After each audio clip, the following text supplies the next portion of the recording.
眾所周知，廣東嘅夏天係好鬼撚熱嘅。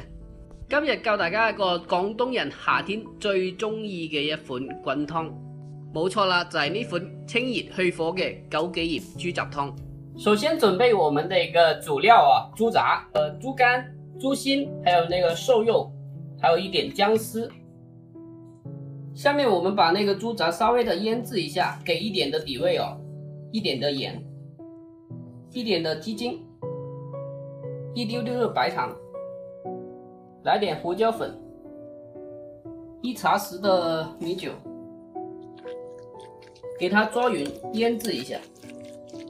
少許的一個生粉哦，一點點好了，繼續抓勻，一點點的油。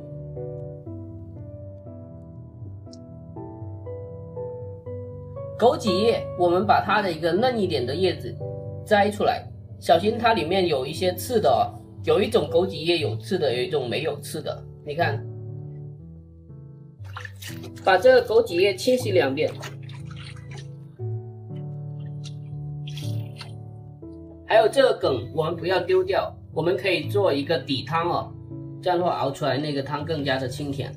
清洗一下，小心有刺哦。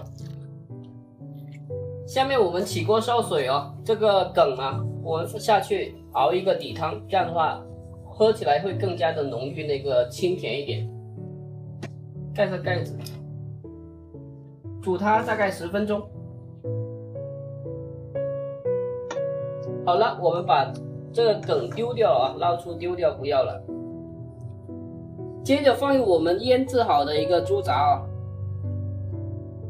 水開之後，我們撇去浮沫，下我們的枸杞葉，加點鹽調味，大概煮1分鐘左右就可以了。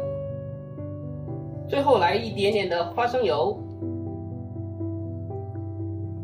就這樣，我們這個清熱下火的枸杞葉豬雜湯就完成了。